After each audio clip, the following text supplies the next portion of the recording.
अथ श्रीनृसिंहस्तुतिः। उदयरविसहस्रद्योतितम् रूक्षवीक्षम् प्रलयजलधिनादम् कल्पकृद्वह्निवक्त्रम् सुरपतिरिपुवक्षश्छेदरक्तोक्षिताङ्गम् प्रणतभयहरम् तम् नारसिंहम् नमामि।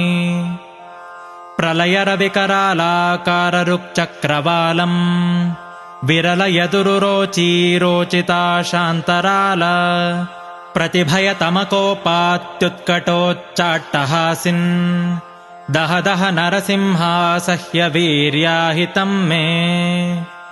सरसरभसपादापातभाराभिराव प्रचकितचलसप्तद्वन्द्वलोकस्तुतस्त्वम् रिपुरुधिरनिषेकेणेव शोणाङ्घ्रिशालिन् दह दह नरसिंहासह्यवीर्याहितम् मे।